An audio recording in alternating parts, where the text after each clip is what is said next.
As I mentioned at the top of the show, the Dan Andrews government is playing dangerous games with the lives of Indigenous children, condemning many of them to live in deplorable conditions for the sake of seeming good. Joining me now to discuss this very important issue is academic Antony Dillon. Anthony, thank you for your time. Is this a case of twisted priorities? Doesn't this legislation suggest that the only reason these kids are being removed at a greater rate is because they're Indigenous? Yeah, look, as you said earlier on too, they need the same standard of care as non-Indigenous kids. We're talking about Australian kids here.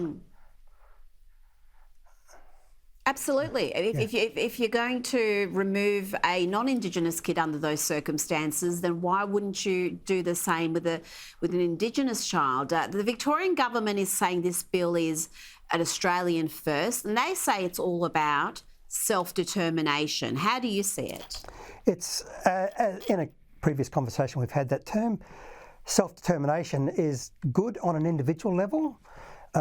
So, if I decide to go to the gym and get fit, that's self-determination. I make the decision myself. But when we apply it to groups of people, populations, it then becomes the separatism, where it means only people from a particular race or group can help people within that race or group. And so here, for child protection matters, they call it self-determination when you place an Indigenous kid with an Indigenous carer.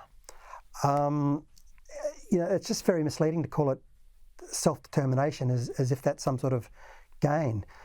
We just got to, as you said, place Indigenous kids and non-Indigenous kids in competent care, regardless of colour. But what do you say to those?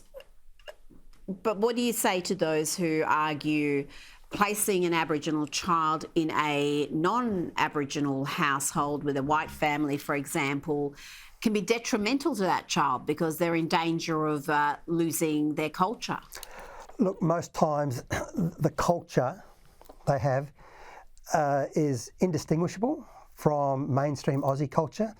Rita, what we have, it's a phantom culture, like a phantom limb. We kind of like to still, there's an amputation, we still like to think the limb is there.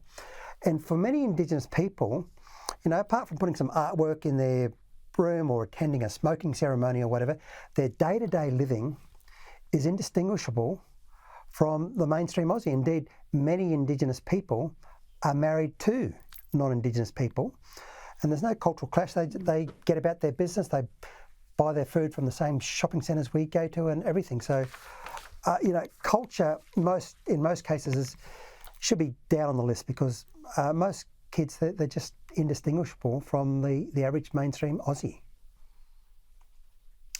And like you said, finding a loving, nurturing home is probably the number one priority, and then worrying about ethnicity later. But this preoccupation with biology, it's not just something that is restricted to the Indigenous community and how government agencies look at how they should handle cases of children being in peril. There are children kept in foster care for most of their childhood because the system won't allow the foster parents to adopt them. The theory seems to be that it's in the best interest of the child to be with their biological family. But we know in some cases that's just not practical. Absolutely.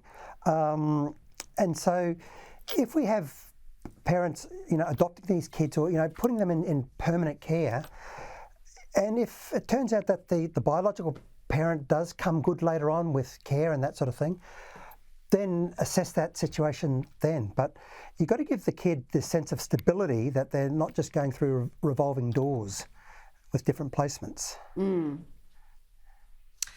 Well said. Antony Dillon, thank you so much for joining me this evening.